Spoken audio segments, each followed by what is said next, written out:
Hello दोस्तों, तो कैसे हैं आप सब? उम्मीद करता हूँ बहुत ही जानदार और शानदार होंगे और अपनी पढ़ाई को लेकर बहुत ही कंसिस्टेंसी से अपनी पढ़ाई में लगे होंगे। आज मैं आपके लिए लाया हूँ अग्निवीर स्टोर कीपर टेक्निकल और अग्निवीर सैनिक क्लर्क के लिए, जो कि टोटल 25 क्वेश्चन हर साल इंग्लिश के पूछे जाते हैं। इंग्लिश से रिलेटेड ये टॉपिक होंगे और most important question practice set है। तो चलिए स्टार्ट करते हैं। इसमें टोटल 25 क्वेश्चन होंगे। चलिए स्टार्ट करते हैं। जनरल इंग्लिश का जो 25 क्वेश्चन है, direction question number 1 to 5, read the following information carefully and answer the given question. मतलब हमें एक पैराग्राफ को पढ़ लेना 1 से 5 तक दोस्तों। क्वेश्चन नंबर 1 से 5 तक हमें इसी पैराग्राफ में क्वेश्चन आंसर मिल जाएगा, अगर हम पैराग्राफ को अच्छे से हिंदी समझ लेते हैं तो चलिए पैराग्राफ आप पहले देख लीजिए अच्छे से, उसके बाद मैं रीड करूंगा। एक बार देख लीजिए, आप अपने से पहले ही रीड कर लीजिए। आप अपने ही देख कर रीड कर लीजिए अच्छे से। पहले देखिए, यहाँ से स्टार्ट है और वीडियो को पॉज भी कर सकते हैं। आप वीडियो पॉज करके आप अच्छे से देख सकते हैं। वीडियो को आप पॉज कर लेंगे, अच्छे से दिखेगा। चलिए नेक्स्ट पैराग्राफ दिखाता हूँ। वीडियो को पॉज करके पूरा पढ़ लीजिए, उसके बाद स्टार्ट कीजिएगा वीडियो। ये देखिए, चलिए मैं पढ़ लेता हूँ, उसके बाद इसका हिंदी मीनिंग आपको बताऊंगा। आप आराम से सारे क्वेश्चन, इससे 5 क्वेश्चन, पांचों का पांचों क्वेश्चन सही कर सकते हैं आराम से, अगर इसका हिंदी मीनिंग आराम से आप समझ देंगे तो। चलिए क्वेश्चन को स्टार्ट करते हैं। What interested many people is the possibility of finding an Earth-like planet, and many science fiction stories have been woven around the possibility of there existing a planet somewhere in the universe which is an exact replace of the Earth. चलिए इसके बाद कब पढ़ते हैं। अभी मैं पूरा total Hindi आपको मीनिंग इसका बता दूंगा अच्छे से। There are too many variable quantities for this to be a possibility worth considering. What is possible if planetary systems are common as they seem to be is the existence of planets where conditions are similar to conditions on the Earth, and to which our forms of life could rapidly adapt if life had. तो चलिए मैं आपको इसका Hindi total meaning, पहले paragraph का 2 paragraph है और पहले पैराग्राफ का आपको मैं हिंदी मीनिंग इसका बता दे रहा हूँ। तो जो इसका हिंदी मीनिंग होगा, ये कह रहा है, ये ऑथर बता रहा है, आजकल कई लोग एक ऐसे ग्रह की खोज में रुचि रखते हैं जो बिल्कुल पृथ्वी जैसा हो। विज्ञान कथाओं में भी अक्सर ऐसे ग्रहों की कल्पना की जाती है जो पृथ्वी की हूबहू नकल अर्थात रिप्लेस हो। हालांकि ब्रह्मांड में इतनी अधिक विविधताएं और चर वेरिएबल्स हैं कि पृथ्वी जैसा बिल्कुल सटीक दूसरा ग्रह मिलना लगभग नामुमकिन है। लेकिन जैसा कि अंतरिक्ष में ग्रहों की प्रणालियां बहुत सामान्य हैं, यह संभावना जरूर है कि ऐसे ग्रह मौजूद हों जहां की परिस्थितियां पृथ्वी जैसी हों। यदि हमें ऐसे ग्रह मिलते हैं तो मुमकिन है कि वहां पर जीवन हमारे जैसा हो या हमारी तरह का जीवन वहां आसानी से ढल जाए या पनप सके। चलिए दूसरे पैराग्राफ को हम पढ़ लेते हैं। आपको हिंदी अगर अच्छे से आप समझ लेंगे तो हर एक क्वेश्चन को आराम से लगा देंगे। चलिए नेक्स्ट पैराग्राफ को हम पढ़ते हैं।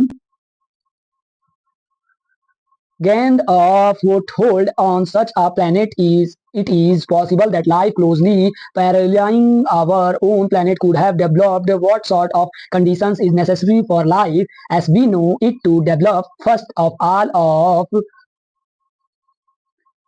course, a suitable planetary body is essential. Given this, then two vital conditions must be satisfied. पहला, the temperature must be neither too hot, मतलब टेम्परेचर वहां का बहुत गर्म नहीं होना चाहिए, nor too cold, और ज्यादा ठंडा नहीं होना चाहिए। Since intense heat break down organism molecules, अगर हीट अधिक होगा तो वहां के मॉलिक्यूल्स यानी अणु अणु जीवाणु मर जाएंगे उस जगह के। और क्या कह रहा है, and severe cold prevents activity from going on। इसका मतलब अगर ज्यादा ठंडा पड़ेगा तो वहां पर जीवन पनपना मुश्किल हो जाएगा, अर्थात जीवन की एक्टिविटी को रोक देगा वो, मतलब जीवन के चक्र को रोक देगा अगर ठंडे ज्यादा पड़ने लगेगी तो। Too much short wave radiation also offset living organism, अगर रेडिएशन से भी जीवाणुओं और जीवधारियों को क्या होगा, नुकसान होगा, ऑर्गेनिज्म को खतरा पहुंचेगा। The other perspective is a suitable atmosphere, sufficiently dense, time given protection from radiation and materials, and containing oxygen and water vapors in reasonable quantities। चलिए इसका भी मतलब हम लोग समझ लेते हैं, उसके बाद हमारा देखिए यहाँ से क्वेश्चन स्टार्ट हो जाएगा। जो भी हमारा स्टोरी था इसको भी हम समझ लेते हैं। सेकंड पैराग्राफ हमारा क्या कह रहा है, तो चलिए देख लेते हैं इसको।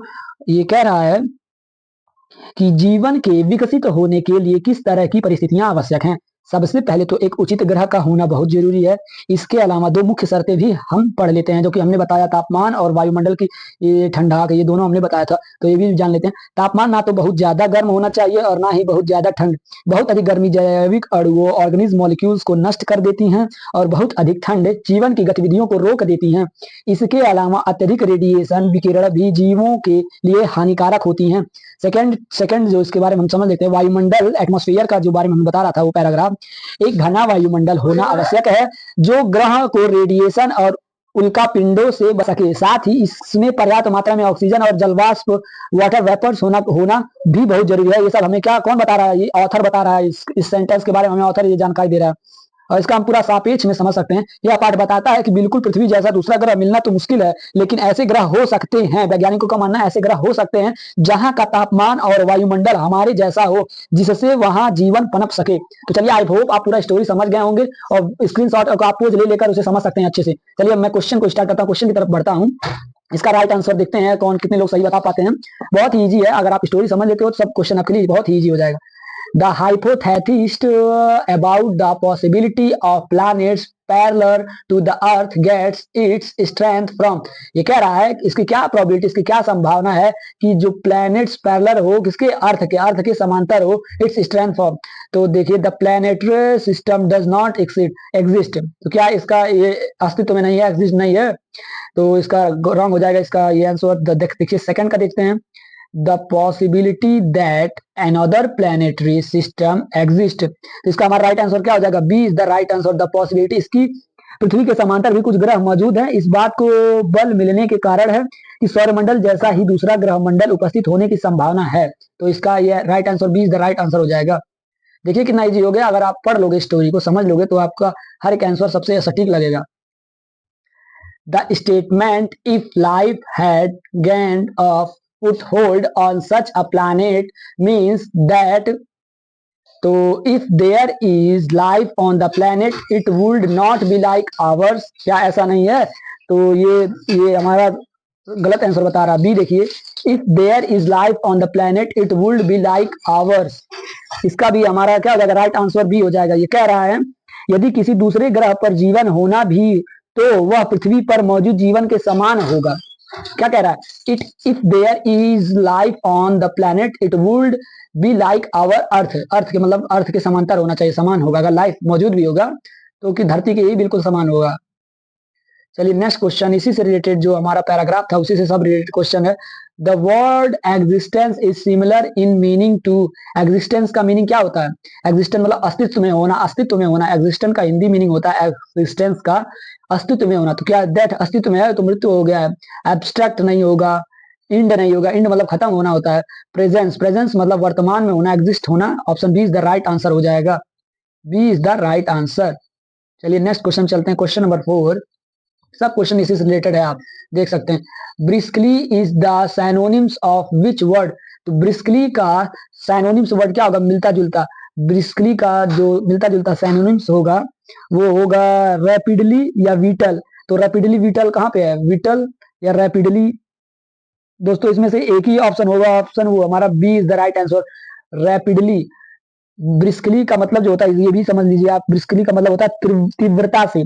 तो इसका हिंदी मीनिंग रैपिडली मतलब ये होता है जल्दी से। रैपिडो, रैपिडो आप देखे होंगे जो रैपिडो फास्ट डिलीवरी प्रोवाइड करते हैं।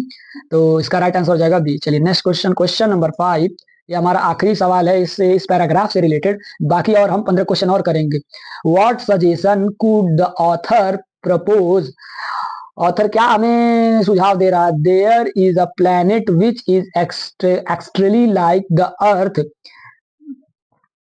There can not be other planets like earth in the universe. ये भी ऑप्शन हमेशा के ये तो गलत ही बता रहा है। There is a planet which is extremely like the earth, ये भी सच कह नहीं सकते मौजूद है।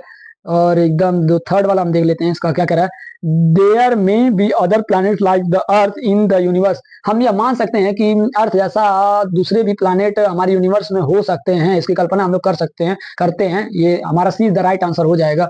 चलिए नेक्स्ट क्वेश्चन पे चलते हैं, क्वेश्चन नंबर 6। अब यहाँ से हमारा फिलिंग द ब्लैंक्स आ गया। हर साल इसी से रिलेटेड क्वेश्चन आपको पूछते हैं, यही पैराग्राफ, यही सीक्वेंस, सेम क्वेश्चन रिलेटेड आपको मैं प्रोवाइड करा रहा हूँ। चलिए filling the blanks with suitable option. students had a lame excuse to given the coming late to class। तो इसका क्या होगा, another student, no, all other। each शब्द जो बैठता है, students had a lame exclusive to given for coming late to class। each, option D is the right answer. क्यों each सही है, इसको भी जान लेते हैं। each means every individual person of thing. प्रत्येक व्यक्ति या वस्तु का उचित प्रयोग, प्रत्येक व्यक्ति या वस्तु का उचित प्रयोग करने के लिए हम each एवरी ये सबका यूज करते हैं, तो हमारा D is the right answer हो जाएगा each। चलिए नेक्स्ट क्वेश्चन चलते हैं, question number 7। Find the part of the given sentence that has an error in it. If there is no error, choose no error। तो चलिए start करते हैं। मतलब इसमें क्या करना है, हमें देखना अगर कोई गलती हुई है तो एरर उस पे टिक करेंगे, जिसमें कोई पार्ट का गलती हुआ है तो उस ऑप्शन को आप टिक करोगे। अगर कोई भी गलती पूरे सेंटेंस नहीं होगी तो ऑप्शन डी नो एरर को आप क्लिक करोगे। तो चलिए स्टार्ट करते हैं। The country except us to do our duty no error. जो ए है, the country except us to do our duty. तो दोस्तों यहाँ ये कंट्री ए सही है। बी में देख लेते हैं, बी में एरर हुआ है दोस्तों, बी में एरर हुआ है। क्या एरर हुआ है, एक्सेप्ट नहीं होगा दोस्तों, EXPECTS होगा, एक्सेप्ट, एक्सेप्ट एस लगेगा दोस्तों। तो यहाँ हम क्या दिखाएंगे, बी हमारा एरर है, बी में option B is the right answer 7 का। 8 का भी यही सेम है, हमें एरर को देखना, अगर एरर है तो टिक लगाना, नहीं एरर है तो नो एरर करके ऑप्शन डी पर चले जाना है। Everybody admitted that she has doing her best। तो everybody admitted ऑप्शन ये सही है। that she has, ये भी has had भी यहाँ लगा सकते थे, ये भी सही है। परंतु has had के बाद जो वर्ब का आता है, वर्ब का कौन सा फॉर्म लगता है, वर्ब का थर्ड फॉर्म लगता है। तो यहाँ पर वर्ब का सेकंड फॉर्म के साथ ING लगा दिया है। तो ING को यहाँ हटाकर हम क्या लगा देंगे, ING को हटाकर हमारा यहाँ लगेगा done, DONE, done her best होगा यहाँ। इस हमारा इधर किसमें दिखाएंगे, ऑप्शन सी में इधर है। चलिए नेक्स्ट क्वेश्चन चलते हैं, question number 9। Choose the word that can suitable the given sentence.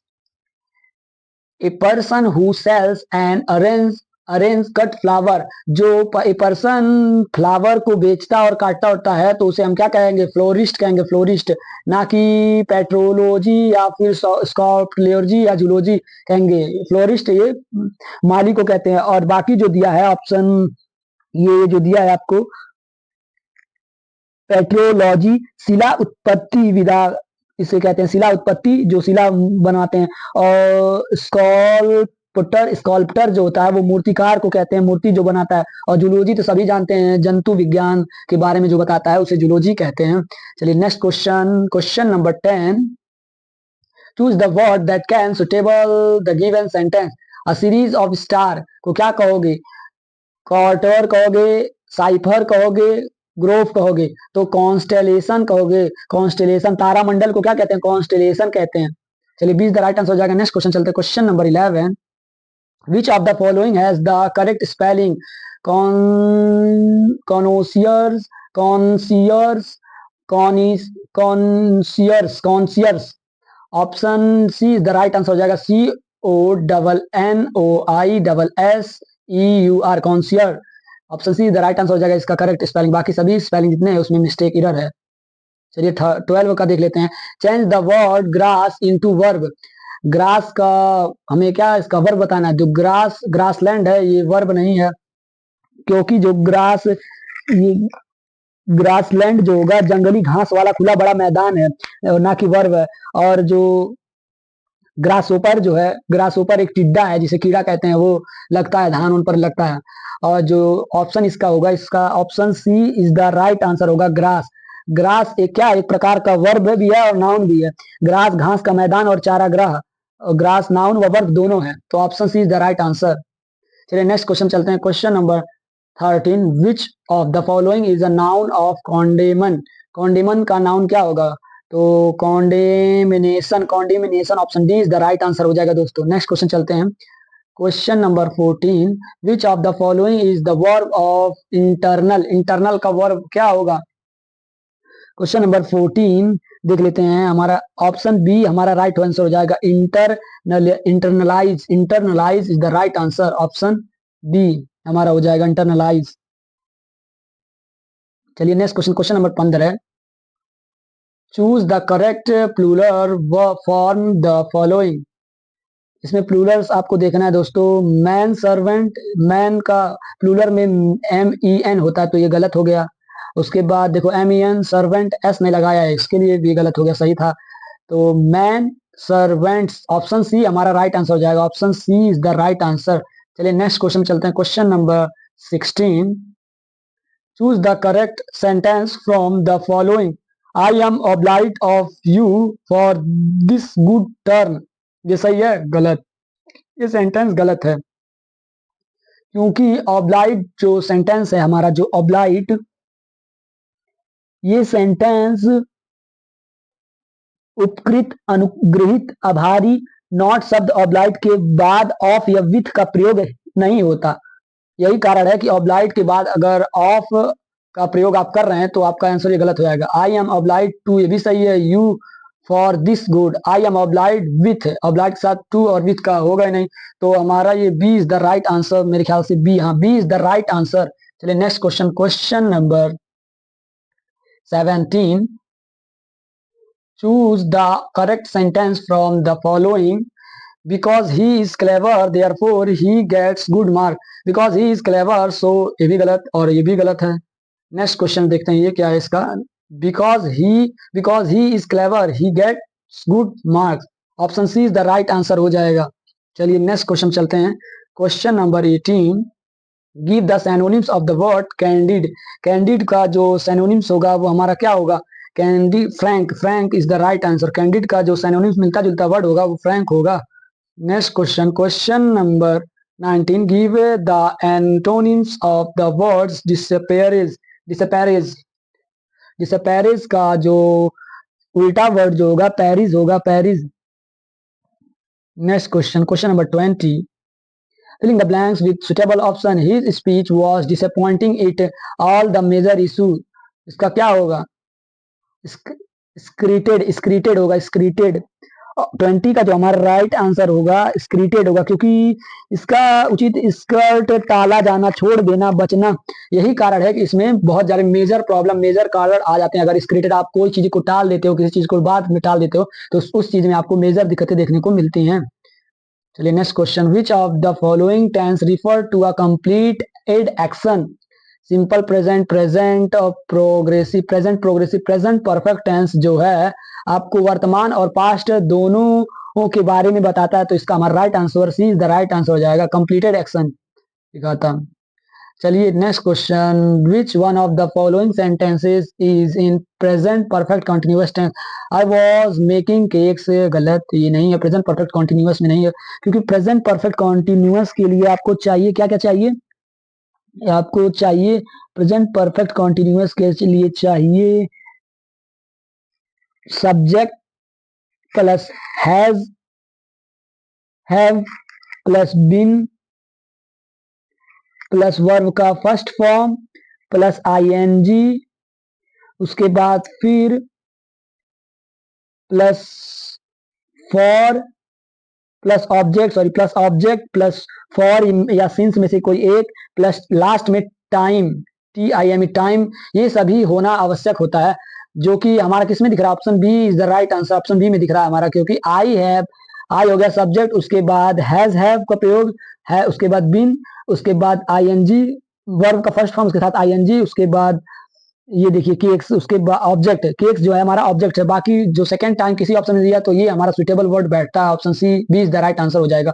Next question चलते हैं, question number 23, give the correct meaning of the items in a camera. In camera, in camera होता है, क्या होता है? At a secret of private place, जहां गुप्त राज और फिर ऐसे प्लेस होते हैं जहां पर कोई एक ही व्यक्ति या फिर कोई एक ही जानने वाला होता है, उसको उसको सीक्रेट माना जाता है, कोई और ना जानता उसे, तो इन अ कैमरा कहते हैं आप उसको। नेक्स्ट क्वेश्चन, क्वेश्चन नंबर 24, इसके बाद हमारा लास्ट क्वेश्चन है, put the given sentence into indirect narration. Good morning Vijay said Ramesh are you going to the market. इसको हमें क्या करना है? सेंटेंस को इनडायरेक्ट नरेशन में कन्वर्ट करना है। तो हमारा देख लेते हैं, इसका जो हमारा राइट आंसर होगा वो हमारा, इसका राइट आंसर होगा A is the right answer, क्योंकि आप देख सकते हैं यहाँ पे Ramesh wished Vijay good morning and asked whether he was going to the market. Option A एकदम राइट बैठता है इसके लिए। चलिए नेक्स्ट क्वेश्चन चलते हैं, लास्ट और हमारा इस सेशन का आखिरी क्वेश्चन है। Transformation the following sentence into assertive sentence में बदलना। What is better than milk for one's health. तो हमारा 25 का जो हमारा राइट आंसर होगा देख लेते हैं। Any anything is better than milk for one's health, नहीं ये ऑप्शन हमारा गलत है। Everything is better than milk for one's health, ये भी गलत है। चलिए नेक्स्ट देखते हैं, मेरे ख्याल से सी देखें। Something is better than milk for one's health, ये भी हमारा गलत है। Nothing is better than milk for one health, क्योंकि इस सेंटेंस में आपको एग्जैक्ट रूप से नॉट का प्रयोग नहीं कर सकते। इसे हटाकर आप ऐसे ना को प्रयोग करें जो कि सेंटेंस को अच्छी तरह से वाक्यव्य में परिवर्तित कर दें। तो नथिंग अच्छे से बैठ रहा है इस सेंटेंस के लिए, तो हमारा D is the right answer हो जाएगा। और ये वो जो बता रहा है इसके बारे में, यदि इंट्रोगेटिव में कोई निगेटिव वर्ड हो तो उसे असर्टिव में बदलते समय निगेटिव को हटा देते हैं, वर्ड ना हो, और असर्टिव में बदलते समय भाव सेंस के अनुसार सुटेबल निगेटिव शब्दों का प्रयोग किया जाता है। इसीलिए मैंने बताया कि जो नथिंग है वो सुटेबल निगेटिव वर्ड में आता है। इसी कारण से ये ऑप्शन डी हमारा राइट आंसर हो जाएगा। चलिए ये आज का हमारा सेशन कंप्लीट होता है। उम्मीद करते हैं आपको ये सेशन समझ में आया होगा। अगर अच्छे से नहीं समझ में आया तो वीडियो को आप दोबारा देख सकते हैं अच्छे से। और जो मैंने बताया पैराग्राफ को अगर आप अच्छे से पढ़ रहे हैं आगे का, तो आपका 5 क्वेश्चन अच्छे से हो जाएगा कंप्लीट, क्योंकि बहुत इजी पैराग्राफ इसमें जो देता है, बहुत हार्ड पैराग्राफ नहीं देता। अगर आप अच्छे से समझ रहे हो तो आपका पूरा पैराग्राफ वाला सही हो जाता है। आप कंफ्यूजन, आपका फिलिंग द ब्लैंक्स और बाकी थोड़े में दिक्कत होता है, तो उसे आप बार बार प्रैक्टिस कर लेंगे। मैं इतने प्रोवाइड करा दूंगा, इतने सेट आपको, ताकि आप एग्जाम में बैठते समय आपको कोई दिक्कत ना आए। इसी के साथ अपनी बारी को विराम देता हूँ। मिलते हैं नेक्स्ट वीडियो में, तब तक के लिए जय हिंद, जय भारत।